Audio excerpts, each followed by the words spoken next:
Hello, ladies and gentlemen. Back to school has come and gone. The fall is here, and with it, federal election time. You bet. We're going to talk about it here on the BC Poly Hot Stove. I'm Jordan Bateman. I am the VP Communications for the Independent Contractors and Businesses Association. I'm here in Burnaby, BC, joined with... My name is Maclean K. I'm the editor-in-chief of the mighty Orca, the ORCA, and I'm coming to you live from the still pretty beautiful Parliament buildings in Victoria. Yeah, absolutely. Now, first of all, sad note, first of all, obviously, it is September 11th. 18 years ago, for those of us who were around then, our world changed quite radically. Really troubling. It's amazing to think back 18 years and where you were. And I remember watching on the Today Show, because of course on the West Coast it was very early in the morning, and and then spending the whole day. It was at the time I had an office at a church, and we didn't do anything. We just watched the feed and tried to figure out what was going on. And we didn't really know what was happening quite yet, but we knew something had changed forever. And so, I've had friends many friends who are firefighters, who are police officers. Many have traveled to New York to remember. This obviously is a very sad anniversary, and one that we want to make sure that we mention, because really heartbreaking for a lot of families, and certainly a pivotal moment, not just in America, but in Canada and around the world. Yeah, I myself, September 11th, I was working on Parliament Hill in the Prime Minister's office. And so I actually watched the second plane go in live on TV, because we had heard that something had happened in New York. And at the time, we were watching the U.S. coverage, and they were covering it as a hugely awful accident, but an accident. Yeah. And then when the second plane went in live on television, there was this awful, I can't even describe it. We had just the week before, this is true, organized a meeting for the man who I worked for with some people in the World Trade Center. And to the best of my knowledge, they did not make it out. And so, September 11th is always a bit of a tough day. Yeah, so we definitely want to remember that. Of course, Canadians had a major role. The Heroes in Gander, taking in people that's become part of a musical, part of the lore of that community in Newfoundland. And across the country, Rich Coleman was the Solicitor General, and I remember him telling me, how scared, his experts were that day, and, immediate security protocols for every key figure in British Columbia. Just amazing to think that something that, New York's a long way away from Vancouver, but still had major effects here. So we remember that, and we go on to politics from there, but there's no easy transition between the two. No, and so we'll probably just take a rather abrupt shift here and go right into our big splash. What's making the news for you today? Well, Maclean, you know me. I'm a BC budget nerd. I've been to, I think, 7, 8, 9, 10 lockups now. My old job as Canadian Taxpayers Federation BC Director, I would comb through budget estimates and then quarterly reports. And yesterday, suspiciously timed to coincide with the daylight savings time consultation release. Pure coincidence, I'm sure. I mean, it's a big government. These things could all have been coincidentally happening by order of the Premier's office. Anyways, the first quarter report is out, and guess what? Not everything is so hunky-dory in economic land in BC. Pardon me. Well, you're right. Without getting into too many of the numbers, the trends overall are not great.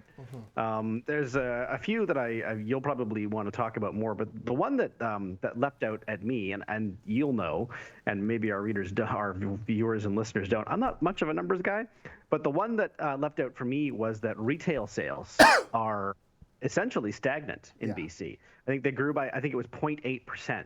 Now, 2 years ago, it was up by 10%. When I spoke with Ken Peacock of the Business Council of British Columbia, I think back in July, this is something that they were monitoring back then as it's not a good sign.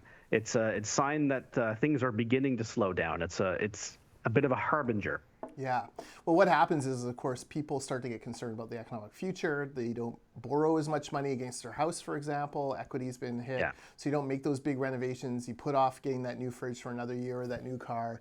And it's a snowball, the more that happens, the worse. You're right, it has grown by 0.8%, but that essentially is flat when you consider that, BC grows by a certain number of people every year, and yet our retail sales aren't going up. Shockingly, as recently as a couple of years ago, just before something happened in Victoria with a big change of who's running the place, the retail growth was at 9.5%. Gangbusters growth. But yeah, you're right. That's a canary in the coal mine for sure. Another one, of course, property transfer taxes are down by $500 million off of projections. That's going to continue to tank here, we think, given the different things that the federal and provincial governments have done. I'm always a little astonished at how Carol James takes victory laps over that, like it's some sort of major feat that no one has the confidence to buy a home, or fewer people have confidence to buy a home in British Columbia today. I get that she wants to make things more affordable, but at the same time, you are eating into the equity of homeowners who have put everything they have on the line to purchase the home they're in. So, there's, in the economies, there's winners and I guess losers. And if you own a home and your equity is vanishing, and you're getting close to that point where maybe your mortgage is almost underwater, you are definitely concerned that you're not going to be able to hold on to that. So, lots of those different warning signs. They still have a surplus. They lost $100 million off of it, and that's actually disguised because they've pulled $300 million out of contingency in order to keep themselves sort of afloat. It's no surprise. We'd heard that ministries have been told to quit spending, and that the spending taps were being turned off. Obviously, Carol James is looking at the numbers and. I bet you Carol James will have a lot more sympathy for the Mike DeYoungs of the world in a few months than she ever did before. Well, that's what Mike DeYoung always used to say, is that saying no is the hardest part of that job. And that's what the situation right now with the BCTF, right? They're going to the NDP government saying, come on, yes. we're on your side. Why haven't you signed the check yet? And there isn't enough money in the kitty is really the answer. It is pretty amazing, right? When you think about, they've the 2-2-2 deals are kind of across the board to some of the NDP's most fervent supporters. Like the NDP must be, like if you're a union, if you don't really care about, the NDP and you're a union person, you must be like, wait, what's the difference between them and the BC Liberals in this case? It doesn't, at least the BC Liberals cut us in for a portion of economic growth. These guys won't even do that. So. They're banking on LNG Canada to bail them out in future years, and it will. It's a massive, historic investment in British Columbia. That's going to mask a lot of their sins. There'll have to be some discussion at some point, especially from northern BC, who bears the weight of everything to do with LNG Canada. Why are we sending all this money to the south and to these places that seem to hate and fear everything the north wants to do? So there's that kind of percolating out there. But yeah. You read those numbers. We've been saying for a long time at ICBA that winter is coming. We've been trying to warn our construction companies who have been going gangbusters for years. Look, things are going to tighten up. We're already seeing, some of these, residential plumbers move into commercial projects because there isn't as many houses being started. CMHC has come out with their housing start numbers. They're plummeting after a hot start to this budget year. So that number is going to go down in the Q2 report. There's a lot there to be worried about. Yeah, and that doesn't even touch on some of the things. Carol James did talk about some of the risks that are coming. In fact, she talked about that quite a bit, and a lot of them are things that are external to BC, the trade war between China and the U.S., Brexit, that kind of thing, but also things like the class action lawsuit against ICBC, which, if goes badly for the government, could mean literally $500 million, which is the difference between being in surplus or deficit. That's scary.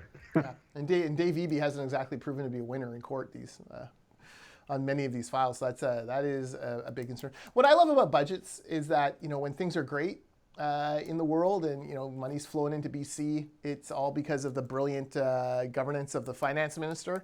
But when things aren't going so well and the trade isn't materializing, oh my God, it's all Donald Trump and China and all sorts of that kind of stuff. So. it's amazing how quickly the credit or blame gets shifted there. Yeah.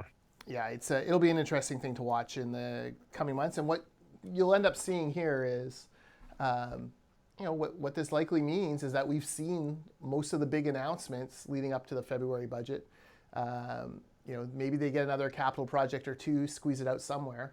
This is also why, anything that drives up the cost of those capital projects is so bad, i.e., union-only monopolies, because now all of a sudden your borrowing line is going up, your debt line is going up, debt to GDP is going up, debt to revenue is going up, and you're starting to get to the point where different financial analysts are just beginning to go, hey, hang on, you guys need to show some prudence here.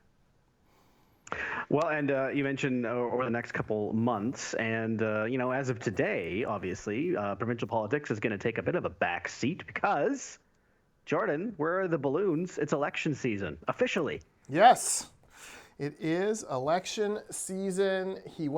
Justin Trudeau, to the Governor General's house, spent a nice half hour with her.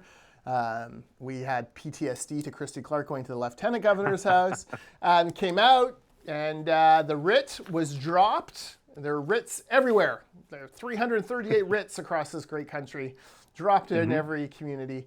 I gotta say, I watched. I didn't get a chance to see Scheer's press conference. I watched Trudeau's. No. I watched Jagmeet Singh's. I watched Elizabeth May's. Trudeau wasn't good. That was not a great campaign launch. It's like he forgot what his slogan was. He forgot, they didn't seem to have him prepped for any messaging, and he seemed genuinely deer in headlights on some of the tough questions that the reporters were throwing at him on SNC Lavalin and why do you think he was so distracted? Why do I think he was so distracted? Yes, because Robert Fife struck again, the best reporter in the country, apparently. So yeah, I mean, that's going to be the story of the next few weeks. Boy, I mean, it sounds as though the RCMP asked for files and they were told no on this. Man, someone else put it this way on Twitter, and I apologize, I've forgotten who it was. It might have been Brad Zubik. But now I'm really curious. Do it in Zubik's voice. Do it in Zubik's voice. I can't. I need to have smoked for 40 years first. We need to have Zubik voice on our podcast as a regular feature. Go ahead. Sorry. Zubik's voice is like pure gravel. Oh my God. It's not imitatable. No. Anyway, apologies, Brad. But I think this was you that said this. Because now I'm really curious what's in those files. Because if the Liberals are willing to risk this kind of bad press and this kind of sort of obvious hand caught in the cookie jar situation during a national election campaign where they're essentially in a dead heat with the Conservatives, it must be really bad. And I'm somebody who has kind of thought it can't be that bad for all this time. You know what I mean? Like it's embarrassing, but it's not criminal. Now, man, it's just they're acting very guilty. Yeah, you get the sense there's an obvious paper trail that they're trying to keep out of their hands. Yeah, and this is before Jody Wilson-Raybould in her election campaign / book tour gets underway. Yes, and then the Liberals, of all the places to go in this country after this launch, coming to Vancouver. He does a speech at the Governor General's residence in Ottawa, and now he's on a plane as we speak to Vancouver to stand up next to Tamara Taggart and his candidate there, right next to Jody Wilson-Raybould's rally. You're going to bring all the national media there. You don't think they're going to interview Jody Wilson-Raybould and say, hey, what do you think about the fact that they won't open cabinet confidentiality, the RCMP? We're going to see a lot of the federal leaders, all of them in BC, all campaign, and that's something I wanted to talk about in our hot section. But let's just jump ahead. The hell with the format. BC sort of figures to be the most important and central it's been in the national campaign. I was going to say in a generation, but probably ever. I mean, not only do we have 2 of the 4 major party national leaders based in British Columbia, but we're going to see Justin Trudeau here a lot. We're going to see Andrew Scheer here a lot. There's a lot of ridings in BC that are in play. And when it comes to the battle for third between the NDP and the Greens, I mean, it's kind of a fight to the death, isn't it? I mean, there's going to be a lot of interest in seats that won't play into who forms government, but who forms into an official party. Yeah, exactly right. I mean, the Trudeau wave of 2015 put a lot of MPs into places that Liberal MPs don't normally get elected. Mm-hmm. And you figure if that was worth 10 points, they're in a heck of a lot of trouble. Cloverdale, Langley City, for example, on the north there, the North Fraser. They're not going to be able to hold all of these ridings in all likelihood, and the Conservatives need to pick off as many as possible, and BC is ripe for that. Plus, these Liberals are on a multi-front war, right? They're trying to hold off the Conservatives in kind of mainland British Columbia, and they're trying to hold off the Green and NDP on the island. The NDP have, I think, 6 of the 7 or 5 of the 7 now ridings on the island. The Greens have 2 after the Sheila Malcolmson the daughter of the mother of all by-elections. Yeah, that's right. So it is interesting times for the Liberals, and I don't know. I'm always a little skeptical when we say it's BC is going to be more important than ever. It's all going to come down to BC because it never seems to. It always seems to get decided by the suburban swath around Toronto, and of course by Quebec. And it's just sheer numbers, right? Like you have dozens and dozens and dozens more ridings in those 2 areas than you do here. Oh, you're not wrong. I mean, the election will not be decided in British Columbia, but I do think it's fair to say that this BC has more interesting races than ever before. And as I say, even the fight for third, which will not play into who forms government, except tangentially, the fight to the death between the Greens and the NDP. I mean, this is going to be their Armageddon. This is the battleground right here. Yeah, for a long time, everyone always got worried from a provincial political point of view in the BC Liberal camp, and before that, the Socre camp, that federal elections would, fracture that anti-NDP alliance at the provincial level, and federal Liberals and federal Conservatives would come at each other hammer and tongs. And by and large, after every federal election, there's a little bit of hurt for a few months, and then they kind of, repair those relationships because, keeping the BC NDP out of office is a noble cause that draws many to its ranks.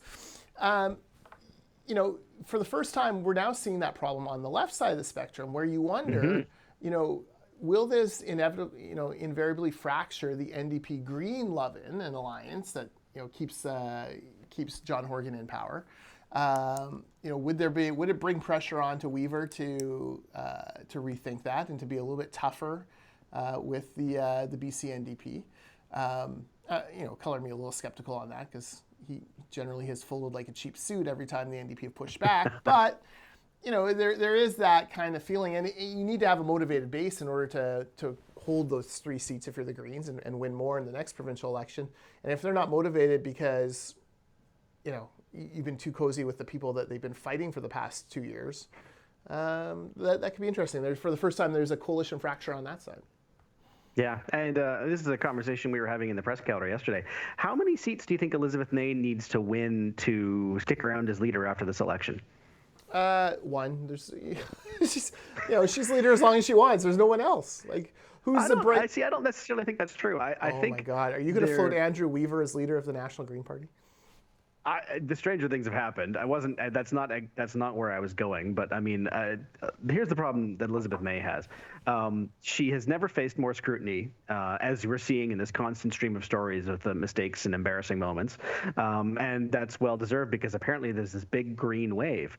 But equally, this big green wave has not materialized in elections from coast to coast. We just saw it, I guess, last night in Manitoba, where they underperformed polls by, I think, as much as 10%.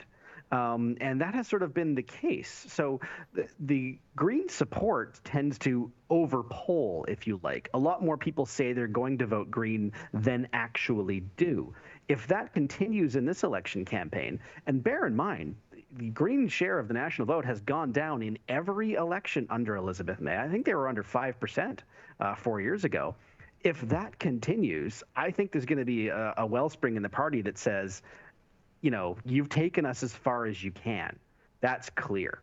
And so there's a lot of talk from, I've been guilty of this too, of that this is Jagmeet Singh is in a fight for survival. Quit picking on Singh, you bully. I'm not. I'm saying that he's in a better shape in some respects than Elizabeth May, where, this very much is her last hurrah. If they can't significantly expand beyond their 2 seats, then if they're at 2 or 3 or maybe even 4 after this election, she's had a run of how many elections does she contested as leader now? Is this the 3rd or the 4th? 8 million. Yeah. No, she's had kind of a rough start. Like, watched her press conference. She had to remind us all that we were all Earthlings. Her words exactly. That seemed a bit weird to me. That's just not the most inspiring tagline. We're all Earthlings. Go forth. It reminds me of that Simpsons episode where John Jackson runs against Jack Johnson, and they're the aliens that come down, and they enslave the people, and but whatever, because there's Don't a blame two-party me. system. I voted for Kodos. Yes, exactly. There's a two-party system. Sort of reminded me of that kind of weirdness, which is the last thing you want. Also, before that, even before the Prime Minister's announcement, she gets up at the podium in Victoria, and she's holding a laptop, and CBC News World excitedly cuts to her, like, Elizabeth May's at the podium, she's going to say something and help us fill time before Justin Trudeau gets out here. And she's like reading, she's like, okay, just so you all know, nothing's happening right now, so, just keep having fun, rolling on, we're going, oh, and she sees herself on the screen, drops her laptop, and kind of like goes to give a speech. Meanwhile, CBC News World's already cut away from her because they realize she's not actually ready for prime time. So not great logistically. Yeah, you know what? Dave Chappelle, the Rolling Stones, Taylor Swift, whoever you want to use as an example, they are not their own warm-up act. Yeah, great point. That's a great point. You have another Green MP. He was there. Yeah. Who was there? Send that dude up. Right next to her. Yeah. Or failing that, the candidate in the riding they were in. Yeah. Which is very much in play, the Victoria riding. Or I'm sure Dr. Weaver was kicking around or whatever. Grab one of them. Yeah. Yeah, absolutely. Like, hey, anyway, it's so crazy. All right, I want to go back because we missed a couple things in our rush to talk federal elections. One big splash we need to talk about, and it ties into the BC budget. It didn't show up, but these numbers are coming up. The crisis in forestry has spread out of the north and out of the interior, where the BC NDP could kind of ignore it because those are safe BC Liberal ridings, and it's coming home squarely in NDP swing territory. The Maple Ridge ridings have just seen a mill close, 140 jobs gone, 130 of which were represented by the United Steelworkers, which is as close a union as the NDP have. And then yesterday, tell me about Teal Jones and Surrey. Yeah, Teal Jones yesterday, about 3 hours before Carol James went live with her budget quarterly update, they announced in a very pointed press release that they were curtailing all logging operations in coastal BC. And what's worse is they squarely pointed the finger at some NDP policies. This is not me editorializing.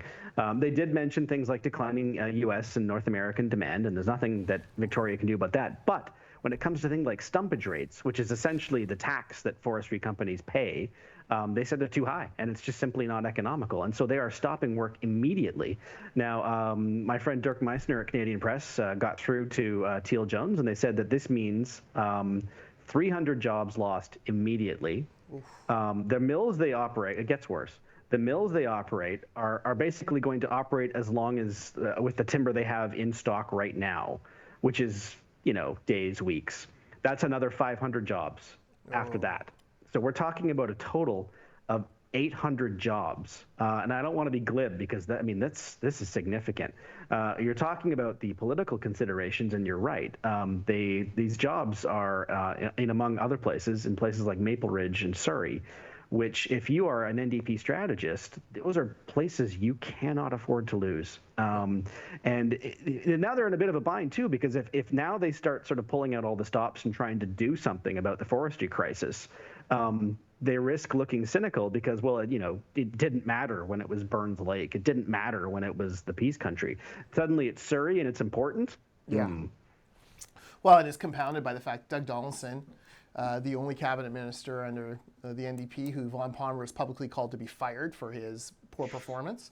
To try to shore him up, they threw Ravi Kalan, a rising star in the NDP backbenches, in as his parliamentary secretary. And Ravi promptly went out and announced that there are too many mills. Too many mills. Yeah. And so we're just going to have to grin and bear it. Well, that is cold comfort to 800 families who rely on the incomes from those Surrey mills, from the 140 who rely on that mill in Maple Ridge, to the 170 families who relied on the income from the Vavenby, and then all across the province. We're talking about thousands of job losses now, all because and the only thing they get from the NDP government is a completely incompetent minister and a lackey who says too many mills. That is not a great look. And you can blame the BC Liberals all you want, and certainly, forestry is a long-term thing. There's going to be issues with the way it was governed before, but Teal Jones has made it clear this is just as much as about the NDP policies.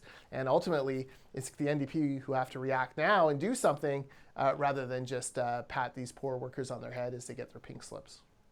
Yeah, and I wrote about this in the Orca yesterday, mentioning Teal Jones specifically, because it's not like if you're the NDP, there's not even Teal Jones is not some U.S. conglomerate that they can demonize. Teal Jones is a BC family-run organization, company rather, that's been here since 1946, and roots going back before that.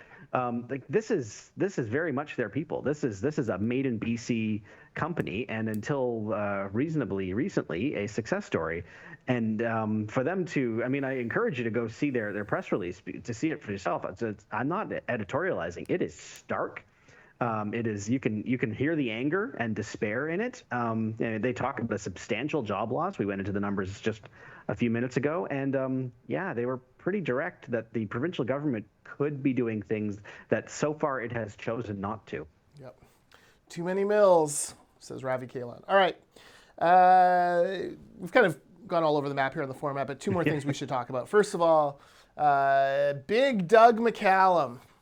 Yes. Riding into the taxi lobbyists meeting and saying, by God, there will be no Uber or ride sharing in my town. Not as long as I'm here. Not as long as I'm in there. You'll take my taxi cartel from me with from my cold dead hands. That's Doug McCallum pledging that he's going to somehow magically stop Uber and Lyft and anyone else from operating in Surrey. Yep.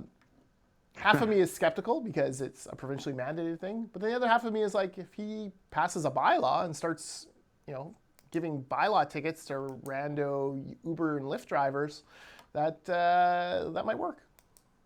Well, he can certainly make a nuisance of himself. The legislation the NDP brought in explicitly prohibits municipalities from doing anything to block ride sharing. So, he could do it, but he'd be breaking the law, and we would see what kind of willingness there would be to enforce such a thing. What a strange situation we're in. And just like we blamed Shane Woodford for the decaying state of U.S.-Greenland relations, I blame this on you for saying that Doug McCallum was on a bit of a winning streak.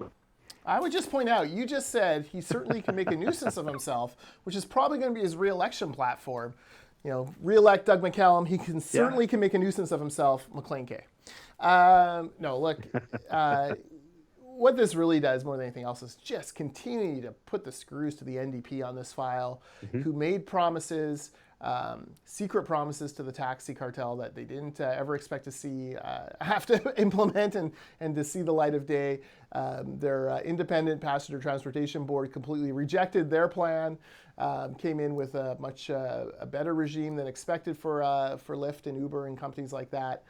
And the taxi companies are angry. And again, if you want to know why we haven't had a provincial election this year and why we're not going to have one next year, it is because the BC NDP know that they have ticked off so many people in the 2 Maple Ridge and in the 4 Surrey swing ridings that they cannot possibly go to the polls and expect to pull at victory there. It would be a coin flip at best. Agriculture, Uber, mill closures, it's just starting to continue to add up in both of those communities, and it's why we're not going to have an election in 2020, I do not believe. I could not agree more. Okay, last thing, you want to pick on someone other than Jagmeet Singh, and you have a soft spot for Insta candidates. Before we get rolling, I have to ask Maclean, have you ever been caught on film peeing in a teacup? Not on film. No, okay, never. Well, you're already doing much better than my favorite and most disgusting candidate turf story of 2015. So, who got turfed and how many? We should do an over/under. How many candidates do we think are going to get turfed in this campaign? Oh man, I'm of two minds of this because the Oppo research across the board for parties and in fact the media is getting better and better and better. And of course, as time goes on, there is more and more social media history to sift through. But you would think that parties and candidates would get better at mining the stuff out in advance. But I still think we're going to see, I think, as many as 10 candidates that are going to get punted. And we're already at one. In fact, when you and I were emailing back and forth about today's show, I said I wanted to talk about the parties and insta candidates, especially in no hope ridings where it's not really worth their time or effort, having to go through their own social media histories and remove all the parts that might be embarrassing. And lo, not an hour later, it happened. We have our first candidate dumpage. And I've apologized because I've forgotten his name and all the excitement since, but he's the former NDP candidate in Kamloops Thompson Caribou, which was shaping up to be an interesting riding. I guess 2 years ago on Twitter, he made comments of an aggressive nature against what he terms as pro-pipeline activists. He has since deleted his entire Twitter account, and I gather everything from his Facebook page before a year ago. And so we don't actually have what he said, but it was bad enough that NDP HQ felt that he should resign. He is doing so, but a little begrudgingly, he issued a long statement today basically saying he didn't agree with the process and the party's vetting process was terrible. This individual was claimed as candidate literally just 5 days ago. Okay, so I'm doing the math here. I think if there are 4 candidates per riding, you're at 1350. So we're going to say about 1,500 candidates across the country for various things. You think 10, I'm doing the math here. I think there'll be a couple of anti-Semitic comments found in the Green Party. They always seem to have that. Probably. There will be some sort of, the PPC. Well, they're never going to turf a candidate. You could say whatever you wanted if you were them, right? Yeah, I mean, I guess if you came out and said, I love immigration, that would get you turfed as a PPC guy. Okay. Yes. So and you're also, you can never discount just random weirdness like, sex tapes or, who's going to predict getting, peeing in a cup on film, right? That's true. That is true. I can see like a pro-pipe. I can see the pipeline thing going back and forth between a few of these. 10. I would say you're right. 8 to 12, I think, would be the number I'd put on it. So you're bang on there. So if we set the line at 9.5, I have such little faith in my political candidates these days. I will take the over. Oh, really? Okay, there you go. There you go. All right. Well, with the fewer and fewer resources allocated to political parties, they have fewer and fewer resources to do things like mine through social media. And so, I think this is going to be a problem that continues over time. If they didn't catch this guy in Kamloops. And what's happening now more and more is you get like citizens who are checking out what people have done, or they've been following my neighbor across town who we've been fighting with for years on something, and he's running for office. Interesting. Are you aware of all these things? So my all-time favorite story of something like this, and it wasn't a social media story. It was just something he flat out said at a debate. Mark Emery for the Marijuana Party was running against Rich Coleman when he was the Solicitor General. And he basically came out to Langley and said in an all-candidates meeting that we would save billions in healthcare if we would just round up all the seniors, put them on iceberg flows, and send them out to sea. One presumes, send them out to sea with legal marijuana. And this surprisingly cratered Mark Emery's vote. The previous election, there had been this young kid running for the Marijuana Party, and all he would do is sit at all candidates meetings. And the question would be like, how are you going to fund more education? And we're going to fund it by legalizing, regulating, and taxing marijuana. And everyone, he was so good with that line. It got to the end of that, all candidates meeting, we would actually say it with him, even though, he was good. But hey, he stayed on message. That's good. But then the leader of the Marijuana Party comes an election after and, got barely 20% of the votes the first kid did. So we preferred a friendlier face in our anti-prohibition movements in Langley rather than this. Langley's had all sorts of interesting candidates. There was Lauren Southern, remember her from the Rebel Media, gone crazy, right, alt-right, disgusting stuff. She ran for the Libertarians in Langley. I'll have you know she got less than 200 votes. So it wasn't exactly a hotbed for her there in Langley as far as support. So, it'll be tough. Candidates will drop off, but sometimes candidates are just, sometimes candidates say things that actually do reflect what their parties believe and don't get punished for it. Well, that's controversy today in the Green Party too. With is it Pierre Nantel, who Elizabeth May was bending over backwards to say that he was, he believed in a strong Quebec. Was it in the context of Canada? Is the quote? It probably sounds better in French, but I mean, yeah, this kind of thing is going to happen over the next 4 or 5 weeks. He is a separatist in his great green little heart, but that'll be fine. But don't worry, separatism isn't that important because number one, first and foremost, Maclean, we are all Earthlings. That's right. So with that, live long and prosper to all of you watching out there on the BC Poly Hot Stove. Sorry, I've been playing with my earpiece. It's gone weird on me here today, so it's been bugging me all this whole time. If you're listening on the podcast, though, you're just thinking Jordan's just distracted and not as good as usual, and I apologize. We will be back next week. Week 1 of the campaign will be in the books. Hopefully, 2 or 3 more candidates have dropped out because I'll need to be catching up here on my overbet. But in the meantime, he's at Maclean K on Twitter. I'm at Jordan Bateman.